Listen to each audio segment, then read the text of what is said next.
Zelensky ने slow motion में video बनाया है। ये वीडियो उस फैक्ट्री का है जहां रूस की मिसाइल ने हर हिस्से के परखच्चे उड़ा डाले हैं। इस फैक्ट्री में गिरी पुतिन की हर एक क्रूज मिसाइल बता रही है कि रूस ने यहां काम करने लायक किसी चीज को जिंदा नहीं बख्शा। ये इलेक्ट्रॉनिक्स उत्पाद बनाने वाली अमेरिकी कंपनी की फैक्ट्री है।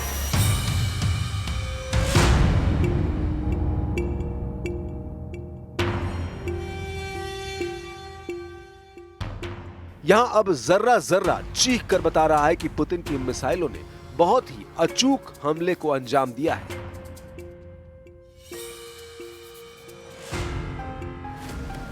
ज़ेलेंस्की इस फैक्ट्री को देखने के लिए कीव से करीब 650 किलोमीटर दूर पश्चिमी शहर ज़कारपट्टिया पहुंचे। ये शहर स्लोवाकिया से लगा हुआ है। पूर्व में डॉनबास पर कब्जा करने के बाद पुतिन के टारगेट पर अब पश्चिमी यूक्रेन है और ज़कारपट्टिया जैसे शहर पर हमला करके वो नेटो का दरवाजा खटखटाने लगे हैं।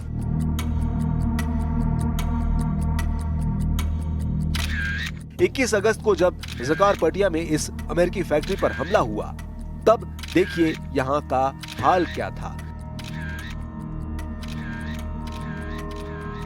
रूस ने यहां पर बहुत सटीक हमला किया था। हमले के 2 हफ्तों बाद ज़ेलेंस्की ने इस अमेरिकी फैक्ट्री का दौरा करने का फैसला किया, लेकिन उनका बड़ा मैसेज कुछ और है। वो बताना चाहते हैं कि रूस अब यूक्रेन में अमेरिका के ठिकानों पर बमबारी कर रहा है, इसलिए उन्होंने यहां अमेरिकी दूतावास के बड़े बड़े अधिकारियों को भी बुलाया। वो बताना चाहते हैं कि रूस का असली टारगेट यूरोप और अमेरिका है, या कहें कि नेटो देश है। ज़ेलेंस्की ने बड़ा बदला लेने की तरफ इशारा भी कर दिया है। ज़ेलेंस्की ने ऐलान किया है कि रूस के रिफाइनरी और बाकी तेल ठिकाने उनके टारगेट पर रहेंगे। Відповідає на російські удари по нашим енергооб'єктам і буде відповідати. Але ми дуже хочемо, щоб війна ця закінчилась. Але просто терпіти в темряві ніхто не буде. 20 दिन के अंदर रूस ने यूक्रेन पर 1500 से ज्यादा मिसाइल और ड्रोन अटैक किए हैं। यह आंकड़े बता रहे हैं कि पुतिन यूक्रेन को कुचलने के लिए पूरा जोर लगा रहे हैं और अब वो पीछे नहीं हटेंगे। पुतिन ने इसका इरादा जाहिर कर दिया है।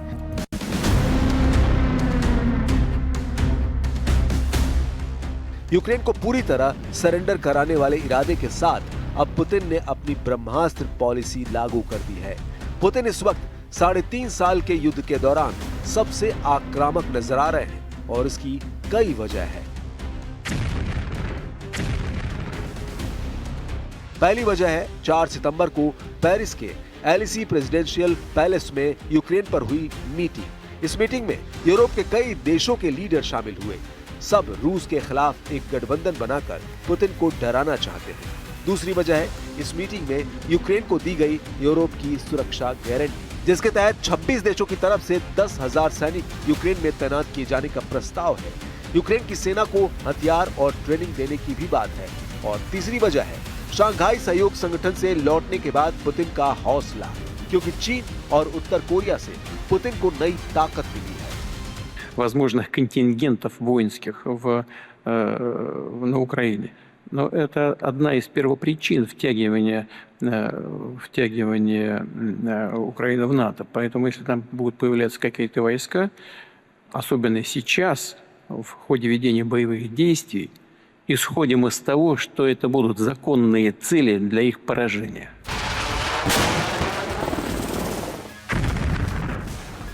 अभी ये साफ नहीं है कि यूक्रेन की मदद करने के लिए यूरोप के कौन कौन से देश आगे आ रहे हैं, लेकिन एक बात तय है कि इस वक्त पूरे यूरोप का नेतृत्व 3 देश कर रहे हैं और यही देश पुतिन की नजरों में सबसे ज्यादा खटक भी रहे हैं।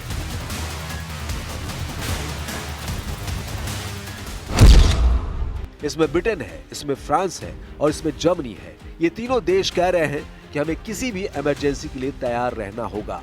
इनमें भी केयर स्टारमर और इमैनुअल मैक्रो सबसे ज्यादा सक्रिय हैं, जबकि जर्मनी ने कहा है कि वो यूक्रेन में सेना नहीं भेजेगा। इटली के प्रधानमंत्री जॉर्जिया मेलोनी ने भी साफ कहा है कि वो यूक्रेन में फौज नहीं भेजेंगी। हालांकि वो यूक्रेन के बाहर ज़ेलेंस्की की फौज को ट्रेनिंग देने के लिए तैयार है।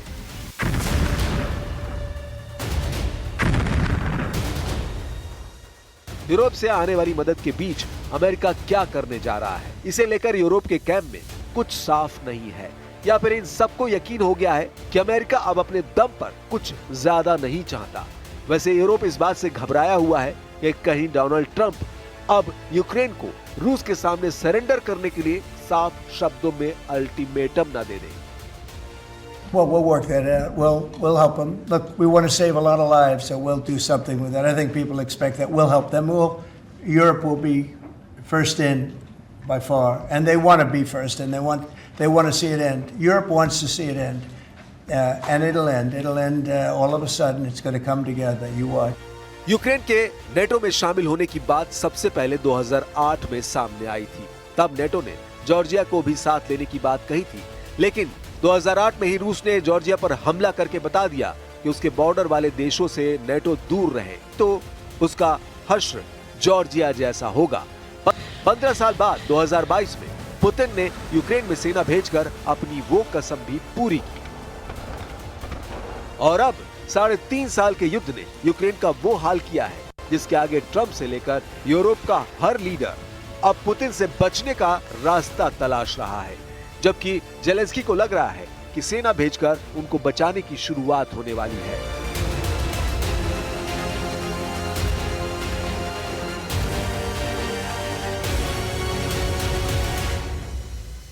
І також ми розуміємо, які країни що готові запровадити. А також це питання, про які ви сказали, що є інформація, що розгортання 10 тисяч. Я знов-таки не буду говорити про кількість, але важливо, що ми все це обговорюємо.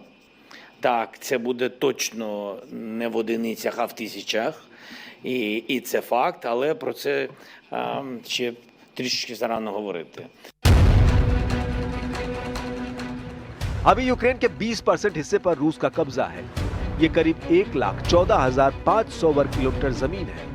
इसमें क्राइमिया है, डोनेस्क है, लुहांस्क है, खेरसोन, जापोरिजिया और मारियुपोल भी है। रूस इन इलाकों को अपने सामरिक और ऐतिहासिक धरोहर मानता है और इन्हें छोड़ने के लिए बिल्कुल तैयार नहीं है। Если эти договоренности будут достигнуты, никто пусть не сомневается, что Россия их будет исполнять в полном объеме. И мы будем уважать те гарантии безопасности, которые, конечно, должны быть выработаны и для России, и для Украины. И повторю еще раз, безусловно, Россия будет договоренности исполнять. Но во всяком случае... ये बात डोनाल्ड ट्रंप भी बहुत अच्छी तरह जानते हैं और पुतिन ने 15 अगस्त को अलास्का में हुई मीटिंग में इस बात को साफ भी कर दिया था। तभी उस मीटिंग के बाद ट्रंप ने कोई बड़ा ऐलान नहीं किया। जाहिर है उस मीटिंग के बाद भी पुतिन नर्म नहीं पड़े हैं और इस बात ने ट्रंप की डिप्लोमेसी को बहुत बड़ा झटका दिया है। वो पुतिन को अलास्का में बुलाकर अपने फाइटर जेट और बॉम्बर दिखाकर उम्मीद कर रहे थे कि पुतिन यूक्रेन पर थोड़ा पिघलेंगे, लेकिन ऐसा हुआ नहीं और अब पुतिन का यूक्रेन पर रुख और कड़ा हो चुका है। पुतिन साफ साफ कह चुके हैं कि यूक्रेन में युद्ध विराम पर बातचीत तभी हो सकती है जब यूक्रेन उन इलाकों से अपना दावा छोड़े जहां अभी रूस का कब्जा है। А если будут достигнуты решения, которые приведут к миру, к долгосрочному миру, то тогда я просто не вижу никакого смысла в их нахождении на территории Украины. Вот и все. 2025 में सितंबर का महीना डोनाल्ड ट्रंप के लिए बहुत दर्द समेटे हुए है।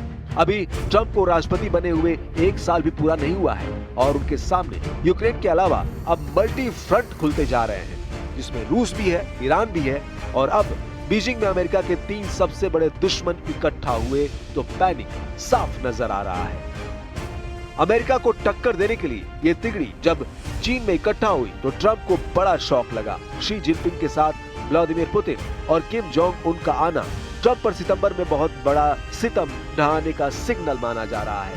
ट्रंप के साथ यूरोप को भी घेरने के लिए रूस, चीन और उत्तर कोरिया तैयार हो चुके हैं। सितंबर में अमेरिका के खिलाफ सबसे बड़ा प्लान बनाया जा रहा है। यही डोनाल्ड ट्रंप का सबसे बड़ा डर बन चुका है। बीजिंग में सालाना परेड के मौके पर शी जिनपिंग का साथ देने के लिए रूस के राष्ट्रपति व्लादिमीर पुतिन भी शामिल हुए और उत्तर कोरिया के supreme leader Kim Jong Un भी आए।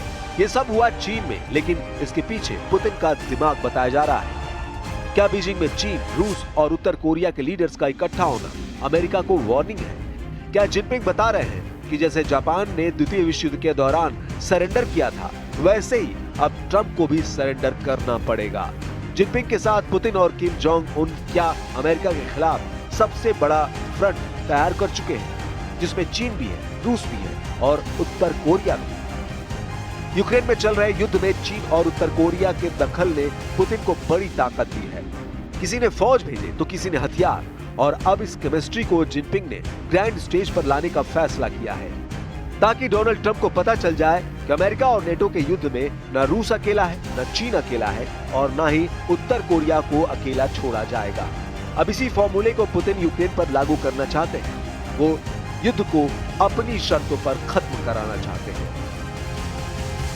Хочет этой встречи и предлагает эту встречу.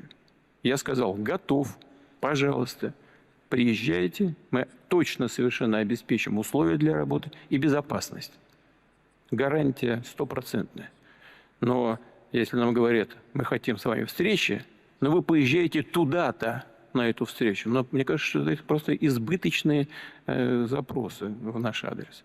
Повторяю еще раз, если реально кто-то хочет с нами встретиться, мы готовы. Самое лучшее место для этого – столица Российской Федерации, город-герой Москва. इसीलिए अमेरिका को टक्कर देने के लिए ये तिगड़ी चीन में इकट्ठा हुई। चीन के राष्ट्रपति शी जिनपिंग के साथ रूस के राष्ट्रपति व्लादिमीर पुतिन और उत्तर कोरिया के शासक किम जोंग उन भी हैं। डोनाल्ड ट्रंप के खिलाफ ट्रिपल फ्रंट खोल दिया गया है। ये सितंबर में बहुत बड़ा सितम ढहाने का सिग्नल माना जा रहा है। 2025 का सबसे बड़ा मोर्चा बीजिंग में रूप ले चुका है। ट्रंप को घेरने के लिए रूस, चीन और उत्तर कोरिया तैयार है। अमेरिका के खिलाफ सबसे बड़ा प्लान समझने की बहुत जरूरत है। यही बात अब डोनाल्ड ट्रंप को सता रही है। 2025 में ही रूस में हुई विक्ट्री परेड में शी जिनपिंग शामिल हुए थे।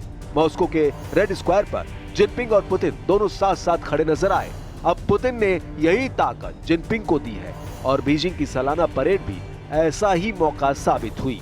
यूक्रेन युद्ध के बीच जहां यूरोप फंसा हुआ है, वहीं इसी बहाने रूस ने अपनी ताकत बढ़ाने के लिए चीन और उत्तर कोरिया को एक्टिव कर दिया है। डोनाल्ड ट्रंप को डराने वाली सबसे बड़ी बात यह है कि चीन भी परमाणु पावर है, रूस भी परमाणु शक्ति है और किम जोंग उन को तो ट्रंप रॉकेट मैन कहते हैं, यानी उत्तर कोरिया के पास भी परमाणु बम है। और इसीलिए इस ट्रिपल परमाणु फ्रंट से कैसे निपटा जाए, ये ट्रंप के लिए टेढ़ी खीर साबित हो रहा है। सवाल उठ रहा है कि अगर वर्ल्ड वॉर की नौबत आई और दुनिया इसी तरह दो खेमों में बटी, तो रूस, चीन और उत्तर कोरिया युद्ध कैसे लड़ेंगे और सबसे पहला हमला कहां किया जाएगा? इसमें कोई शक नहीं कि बीजिंग में हुई शंघाई सहयोग संगठन की बैठक ट्रंप के साथ साथ यूरोप को फंसाने वाली बहुत बड़ा टर्निंग पॉइंट साबित हो रही है। पुतिन से लेकर दुनिया के हर उस बड़े नेता को बीजिंग में बुलाकर जिनपिंग ने ये पैगाम देने की कोशिश की है कि चीन का फ्रंट तैयार है।